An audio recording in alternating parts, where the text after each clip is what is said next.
Hello and வணக்கம் மக்களே, நான் தான் சின்சன். Hello and vanakkam.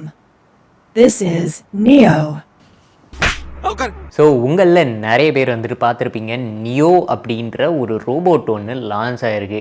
அது ஆல்மோஸ்ட் $20,000 லான்ச் பண்ணியிருக்காங்க. நம்ம ஊர் காசுக்கு 17 18 லட்ச ரூபா வருது. பட் இப்போதைக்கு யூஎஸில் தான் அவைலபிளாக இருக்குது. யூஎஸ்லேயும் 2026 தான் வந்துட்டு ஷிப்பிங் ஸ்டார்ட் பண்ணுறாங்க. இப்போதைக்கு ஒன்று நீங்கள் $20,000 கொடுத்து வாங்கலாம், அப்படி இல்லைன்னா $500 மந்த்லி சப்ஸ்கிரிப்ஷன் மாதிரி கட்டலாம். நம்ம ஊர் காசுக்கு வந்துட்டு ஒரு 40,000 50,000 ரூபாய் வரைக்கும் மந்த்லி சப்ஸ்கிரிப்ஷன் மாதிரி நம்ம கட்டணும். அந்த மாதிரி ஆப்ஷன்ஸும் அவைலபிளாக இருக்குது. சப்ஸ்கிரிப்ஷன் கேட்டாலே பயமாக தான் இருக்குது. சரி, என்ன பண்ணுறது? இந்த ரோபோட் என்னென்ன பண்ணும் அப்படின்ட்டு சொன்னாங்கன்னா, அது வந்துட்டு உங்களுக்கு ஒரு வேலைக்கார ரோபோட் மாதிரி தான். உங்களோட டெய்லி டாஸ்க், உங்களோட டெய்லி சோர்ஸு, அதாவது சிம்பிளாக சொல்லணும்னா பாத்திரம் வளர்க்குறதுலேருந்து துணி துவைக்கிறதுலேருந்து எல்லா வேலையும் அதுவே பார்த்துக்கும். எது கொடுத்தாலும் செய்வேன், எது கொடுத்தாலும் செய்வியா, என்ன கொடுத்தாலும் செய்வேன் தலைவரே அப்படின்ற மாதிரி அவங்க சொல்கிறாங்க. அண்டு இது வந்துட்டு ஃபுல்லி அட்டானமஸ் ஏஐ ரோபோட் அப்படின்ற மாதிரியும் சொல்கிறாங்க.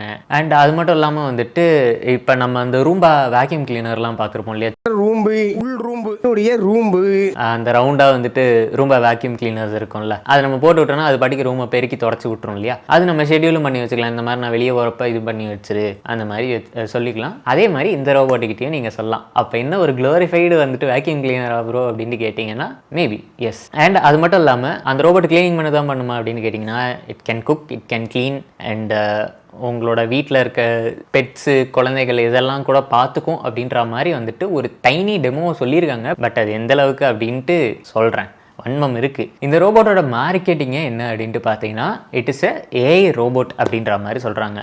பட் அங்கே வந்துட்டு ஒரு லிமிட்டேஷன் இருக்குது. என்ன அப்படின்ட்டு பார்த்தீங்கன்னா, அவங்க இப்போ வரைக்கும் டெமோவில் காட்டின எல்லா விஷயமுமே ஒரு ரிமோட் கண்ட்ரோலில் வச்சு கண்ட்ரோல் பண்ணது தான். அதாவது நம்மளை மாதிரி ஒரு மெட்டா காகல்ஸை மாட்டிக்கிட்டு அழகாக ஹேண்ட் மூமெண்ட்ஸு, அந்த eye tracking, face tracking, head tracking, body tracking எல்லா மூமெண்ட்ஸையும் வந்துட்டு வெறும் அந்த மெட்டா குவெஸ்ட்டு வச்சு தான் வந்துட்டு அவங்க கண்ட்ரோல் பண்ணிகிட்டு இருக்காங்க. அப்போ அது ஏஐ கிடையாது ப்ரோ, அட்டானமஸ்லாம் இல்லையா, வெறும் வந்துட்டு ரிமோட் கண்ட்ரோல் தானா அப்படின்ட்டு கேட்டிங்கன்னா அதுவும் இல்லை. அந்த டெமோவில் வந்துட்டு ஒரு 2 விஷயத்துலேருந்து 3 விஷயம் மட்டும் அது அட்டானமஸ் மோட் அப்படின்ற மாதிரி எக்ஸ்பிளிசிட்டாக மென்ஷன் பண்ணியிருந்தாங்க.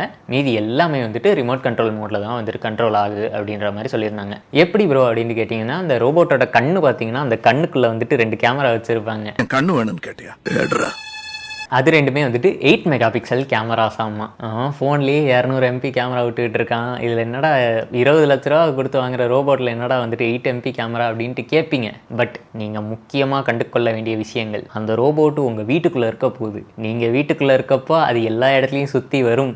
அண்ட் உங்களோட ரோபோட் வந்துட்டு நிறைய நேரங்களில் ஒரு ரிமோட் கண்ட்ரோல் மூலயமா யாரோ ஒருத்தர் கண்ட்ரோல் பண்ணுறத வச்சு தான் வந்துட்டு வேலையே பார்க்கும். ஸோ ஆப்வியஸ்லி ப்ரைவசி ரீசன்ஸ்க்காக இவங்க 200 MP கொடுக்காம வேறு 8 MP கேமரா மட்டும்தான் கொடுத்துருக்காங்க, ரைட்டா?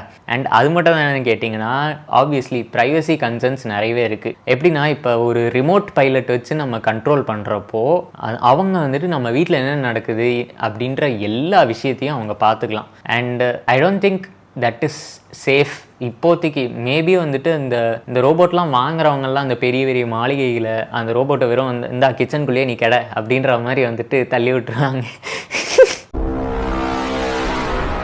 ரோபோட்டு சொல்கிறேன்.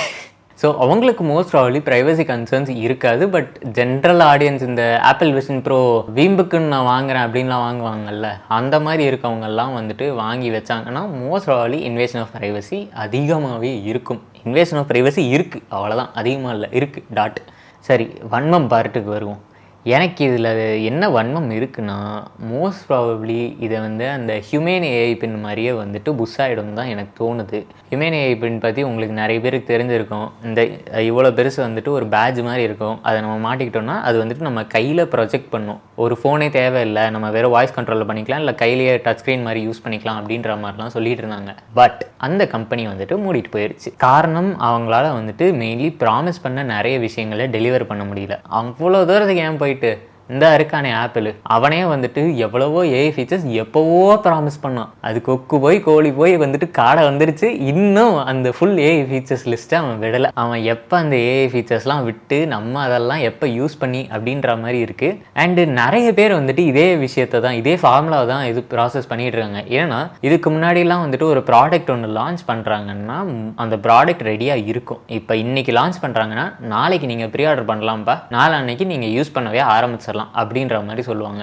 பட் இப்போல்லாம் பார்த்தீங்கன்னா ஒரு ப்ராடக்ட் வருதுன்னா அதுக்கு வந்துட்டு ஒரு ஸ்டார்டிங்கில் ஒரு டீசர் டைம், அதுக்கப்புறம் அது அஃபிஷியல் லான்ச்சுக்கு அப்புறம் வந்துட்டு ப்ரீ ஆர்டர்ஸ் ஓப்பன் பண்ணி, ப்ரீ ஆர்டர்ஸ்க்கு அப்புறம் வந்துட்டு நார்மல் சேலுக்கு ஓப்பன் பண்ணி இவ்வளோ வேலை வரும். இவ்வளோ வேலை வந்துட்டு உங்களுக்கு அவுட் ஆஃப் த பாக்ஸில் எல்லாம் வருமா அப்படின்ட்டு கேட்டிங்கன்னா வராது. இது வந்துட்டு உங்களுக்கு 6 மந்த்ஸ்க்கு அப்புறம் வரும், 1 இயருக்கு அப்புறம் வரும் அப்படின்ற மாதிரி சொல்லுவாங்க. அதுவும் வந்துட்டு ஃபுல்லாக வருமா இல்லை ஹாஃப் பேக்டாக வருமா அப்படின்றது தெரியாது. இன்ஃபேக்ட் இந்த மாதிரி நிறையவே வந்துட்டு ஃபெயில்டு ப்ராஜெக்ட்ஸ்லாம் இருக்குது. ஃபார் எக்ஸாம்பிள் அந்த ஹியூமன் ஏஐ பின்னாக இருக்கட்டும், அண்ட் தென் அந்த ரேபிட் R1 ஒரு டிவைஸ் ஒன்று வந்துச்சு, அது எங்கே போச்சுன்னே தெரியல, வந்த வேகத்திலேயே வந்துட்டு ஓடிட்டான். எனக்கு என்னமோ மோஸ்ட் ப்ராபப்லி இந்த ஏஐ ரோபோட்டும் இதே மாதிரி தான் வந்துட்டு போகுமோ அப்படின்ட்டு தோணுது.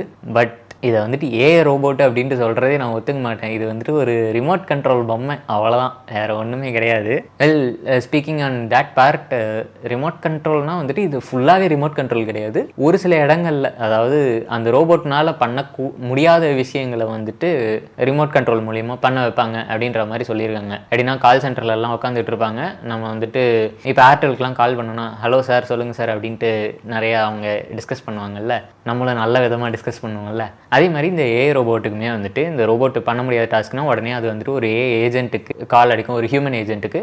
அந்த ஹியூமன் ஏஜென்ட் வந்துட்டு அந்த ரோபோட்டோட கண்ட்ரோல் எடுத்து அந்த வேலையை பண்ணி முடிச்சிருவாங்க. இது அந்த வேலையை அவங்க பண்ணாலும் வந்துட்டு நல்லா ஸ்மூத்தாக பண்ண முடியுமா அப்படின்ட்டு கேட்டிங்கன்னா ஒரு ஹியூமன் அளவுக்கு வந்துட்டு வராது. ஒரு சீனில் காட்டியிருப்பாங்க, ஒரு டிஷ்வாஷரை மூடுறதுக்கே எந்த அளவுக்கு அவன் கஷ்டப்பட்டு உசுரை கொடுத்து டிஷ்வாஷரை மூடுவான் அப்படின்றது நம்ம பார்த்துருப்போம். அண்ட் எஸ், ஆப்வியஸ்லி இது வந்துட்டு ஒரு ஃபர்ஸ்ட் ஜென்ரேஷன் ப்ராடக்டாக இருந்தாலும் இது எந்த அளவுக்கு சக்ஸஸ் ஆகும் அப்படின்றது தெரியல. இது வந்துட்டு டெவலப் ஆகுமான்னு தெரியல. டெவலப் ஆச்சுன்னா நல்லா இருக்குமோ அப்படின்ட்டு எனக்கு தோணுது. டிட்ராய்ட் பிகம் ஹியூமனில் வந்த மாதிரி வந்துட்டு ஆகாமல் இருந்தால் சரி. இந்த ரோபோட் வந்துட்டு எந்த மெட்டீரியலில் செஞ்சுருக்காங்கன்னா வந்துட்டு ஒரு மாதிரி சாஃப்ட் டச் ஃபேப்ரிக் மாதிரி இருக்க மெட்டீரியல் தான் செஞ்சுருக்காங்க. That is also water proof. And இதோட ஹேண்ட்ஸ்லாம் பார்த்தீங்கன்னா ஒரு மாதிரி எக்ஸோஸ்கெலிட்டன்லாம் வந்துட்டு எக்ஸ்போஸ்டாக இருக்குது. அண்ட் தென் ஃபேஸ் ஒரு மாதிரி அன்கேனியாக தான் இருக்குது அப்படின்ட்டு சொல்லுவேன்.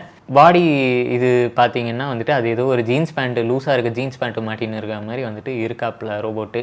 ஓகே, பரவாயில்ல, ஏதோ அப்படின்ற மாதிரி இருக்குது. அதாவது ஒரு ஃபர்ஸ்ட் ஜென் ப்ராடக்ட் எப்படி இருக்குமோ அந்த மாதிரி இருக்குது. ஸோ எனிவே, இதுதான் மக்களே நான் இந்த ரோபோட்டை பற்றி பேசணும்னு நினச்சேன். I hope this video is informative. இதே மாதிரி இன்ட்ரெஸ்டிங்கான கண்டென்ட்டுக்கு என்னோட சேனல் செக் அவுட் பண்ணி பாருங்க. ரைட்டா, அடுத்த வீடியோவில் பார்ப்பேன். பாய்.